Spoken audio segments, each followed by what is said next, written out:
Nasal bone osteotomies.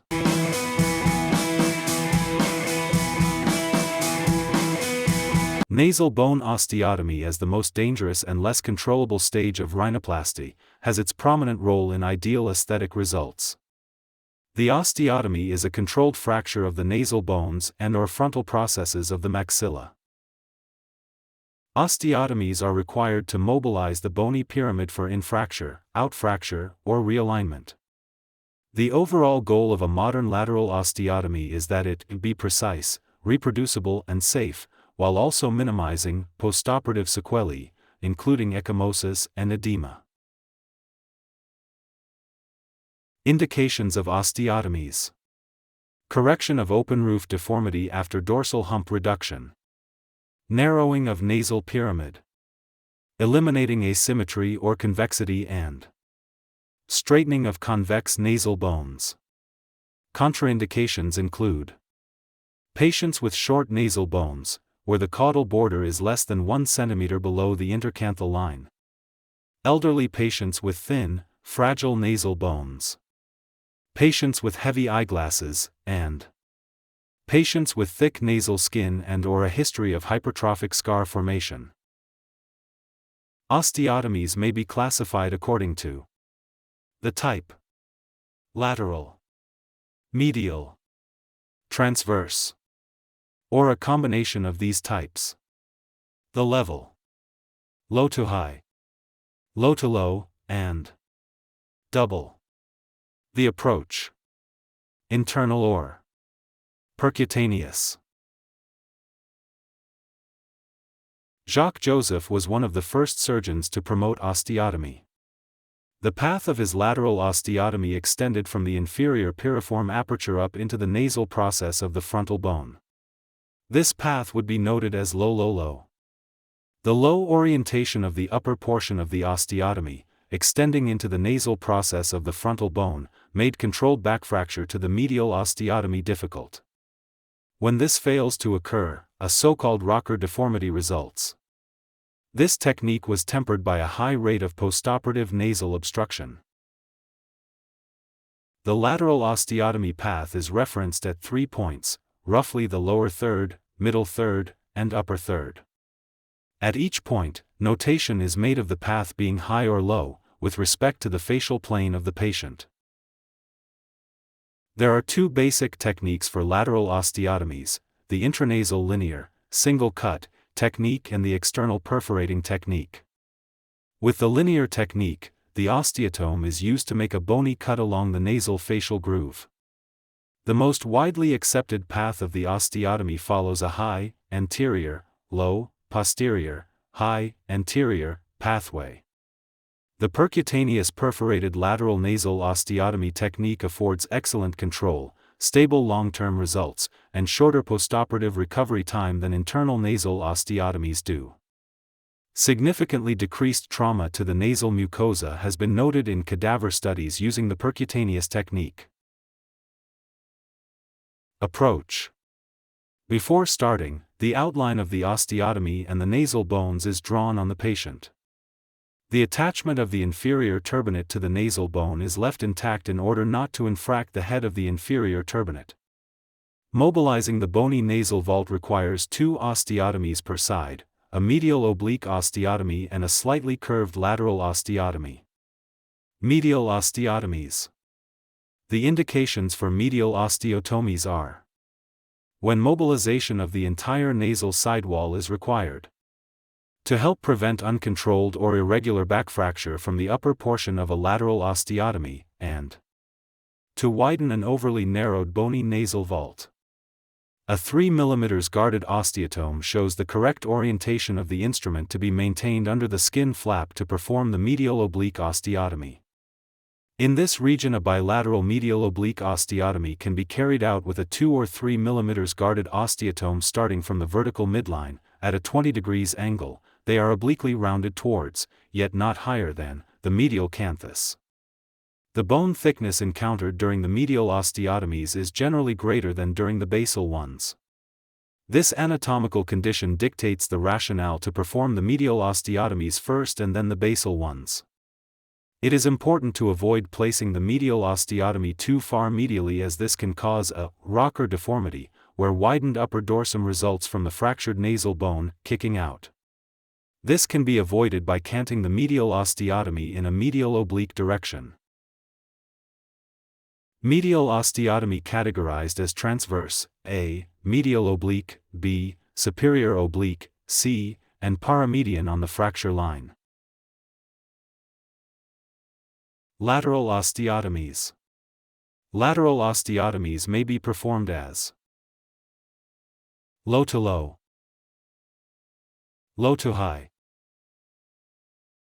high low high, or double level.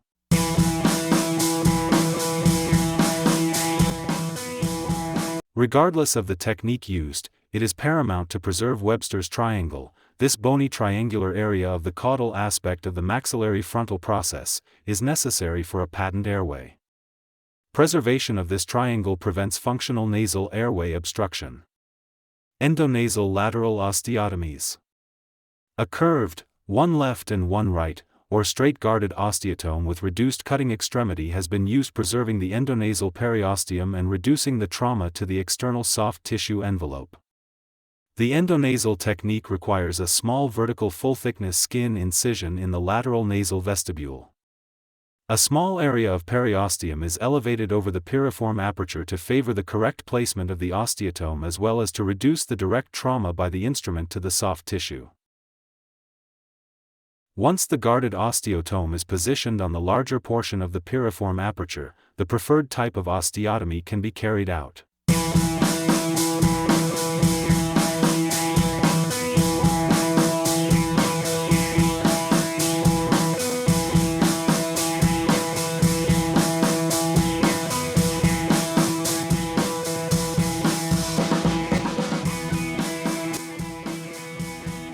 External percutaneous lateral osteotomies.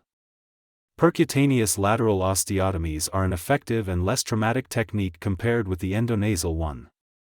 This is the procedure of first choice in adults or elderly patients, owing to their lower tendency to develop a green stick fracture, as well as in the case of thin nasal bones.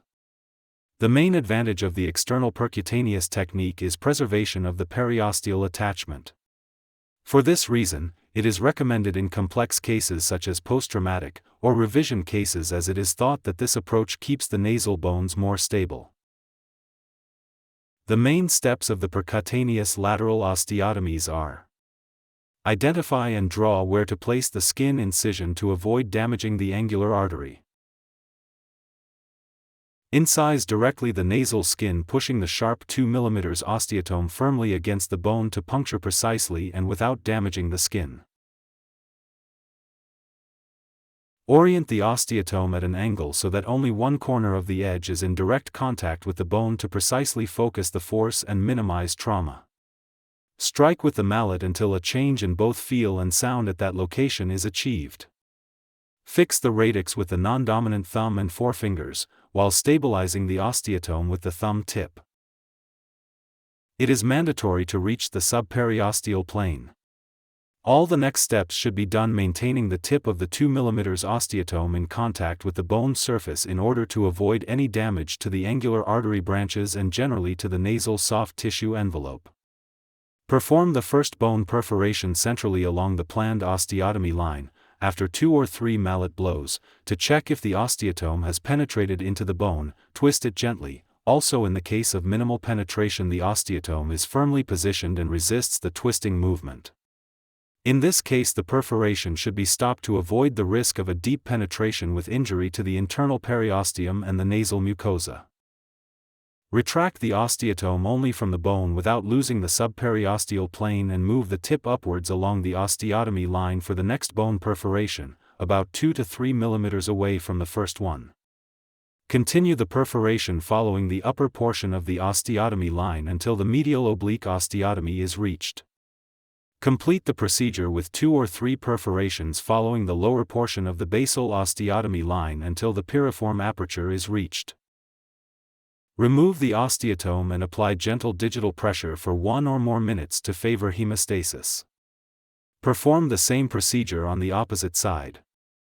Maintain a thin moistened gauze over the nose and reposition the nasal bones by applying very gentle pressure with the thumb and forefinger to gently induce a greenstick fracture of the paired nasal bones in the desired symmetrical location. In the case of incomplete osteotomy, do not force the repositioning of the nasal bone by increasing the pressure against the bone but reinsert the osteotome, displacing posteriorly the soft tissue, and complete the osteotomy following the same rules as previously described. The low to high osteotomy. It begins at the piriform aperture on the nasal process of the maxilla and passes tangentially across it to the nasal bone suture line at the level of the medial canthus. The low to low osteotomy. It is done in 2 steps. First, a transverse osteotomy is done with a 2 mm osteotome through a small vertical stab incision in the lateral nasal wall just above the medial canthus. Second, a low-to-low lateral osteotomy is done using a straight osteotome. It begins at the piriform aperture on the nasal process of the maxilla and passes straight up the lateral wall to end at the level of the medial canthus. It is used when there is a large open roof deformity or if a wide bony base requires correction. The primary difference is that a low-to-high osteotomy preserves bony contact at the transverse greenstick fracture, which limits movement. In contrast, the low-to-low osteotomy incorporates a complete osteotomy transversely, allowing total movement and inward rotation of the lateral nasal wall. On occasion, other osteotomies will be required, including the medial oblique, the double level, the paramedian, and the micro-osteotomy. The medial oblique osteotomy. It is designed to narrow the broad bony dorsum and is coupled with a low-to-low lateral osteotomy. A curved osteotome is placed at the cephalic end of the open roof and driven downward toward the medial canthus.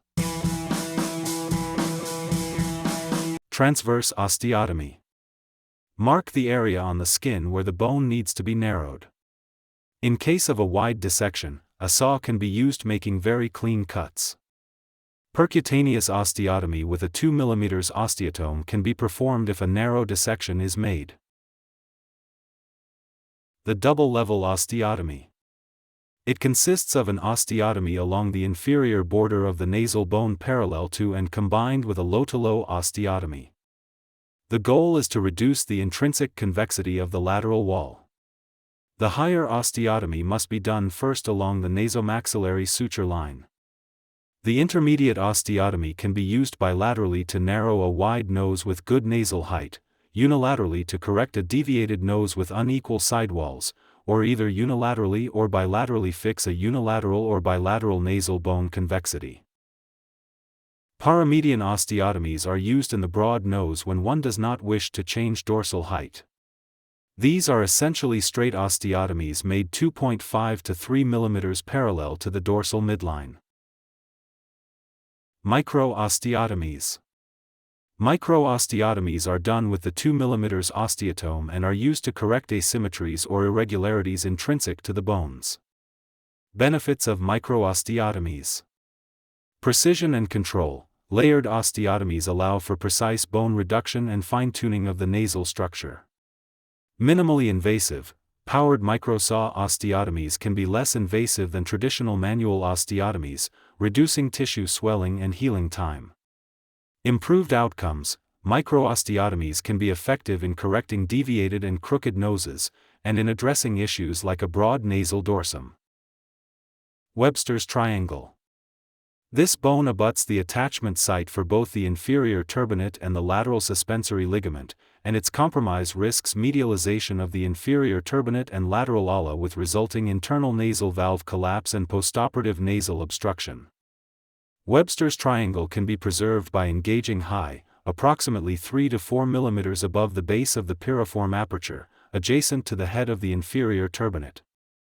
In cases with a normal dorsal width or planned dorsal augmentation, which can provide the illusion of dorsal narrowing, lateral osteotomies are usually not necessary.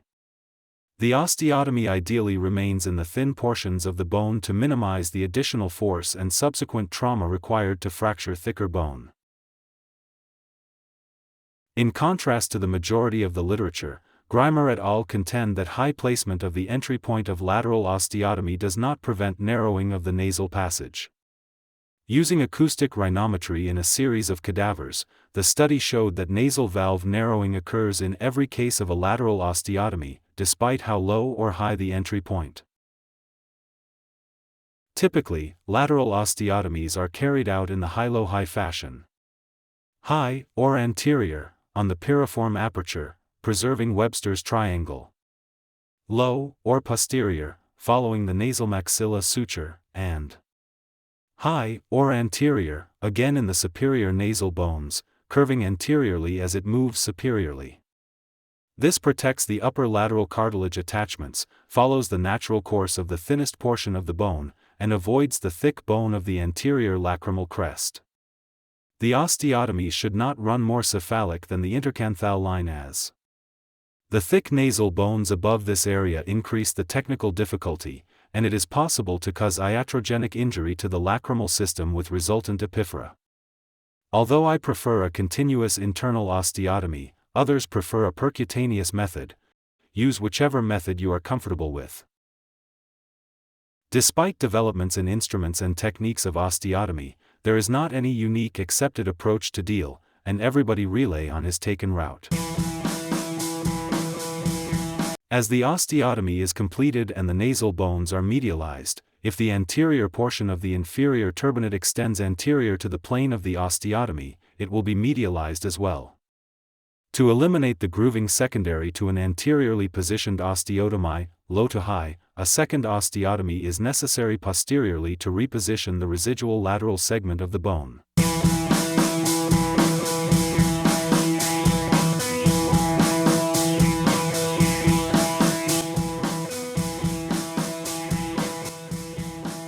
Complications of osteotomies.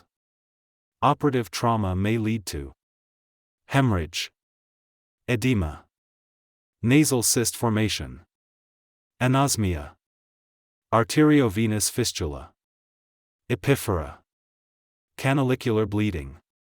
Cosmetic problems include nasal bone asymmetry, infections, abscess, granuloma, cellulitis, excessive narrowing, redundant soft tissue, insufficient mobilization, unstable bony pyramid, rocker deformity, stair-step deformity. Rocker phenomenon which can occur in osteotomies carried out too far cephalically. When the concave bony part, now curved medially, is repositioned on the caudal or cephalic side, the other part will project. This can be avoided by canting the medial osteotomy in a medial oblique direction. Staircase phenomenon develops when lateral osteotomies carried out too far medially.